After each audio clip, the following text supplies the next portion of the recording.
Hi. నా పేరు కావ్య. నేను పీడియాట్రిక్ స్పీచ్ లాంగ్వేజ్ పెథాలజిస్ట్. నా లాస్ట్ వీడియోలో నేను ఆటిజంకి స్క్రీన్స్ కారణం కాదు అని చెప్పాను. But that doesn't mean screens are good. Screens అనేవి ఎప్పుడు ఎక్సెసివ్‌గా ఉంటే అది అస్సలు హెల్తీ కాదు.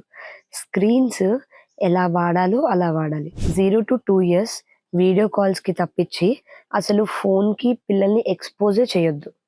Okay. From 2-5 years only 1 hour per day. 1 hour per day, అది కూడా పేరెంట్స్ గైడెన్స్‌లో, అది కూడా కొంచెం హై క్వాలిటీ కంటెంట్. మంచి కంటెంట్, పిల్లల బ్రెయిన్‌కి అవసరం అయ్యే కంటెంట్ అలా చూపిచ్చాలి. That is good. Excessive is always bad. Excessive చూడడం వల్ల మనకేమవుతుందంటే ఆటిజం కొని తెచ్చుకున్నట్టు అవుతుంది. అంటే ఆటిజం లైక్ సిమ్టమ్స్‌ని కొని తెచ్చుకున్నట్టు అవుతుంది. కొంతమందికి ఆటిజం ఉన్న పిల్లలకి ఈ స్క్రీన్స్ ఎక్కువ వాడడం వల్ల ఆటిజం ఇంకా లైక్ ఆటిజం సిమ్టమ్స్‌ని ఇంకా పెంచుతుంది. So that is not at all good. Not at all recommended. మీరు ఇలా ఫాలో అయితే పిల్లలకి మంచిది, పేరెంట్స్‌కి కూడా మంచిది. Thank you. Stepping stones. We help your child reach milestones.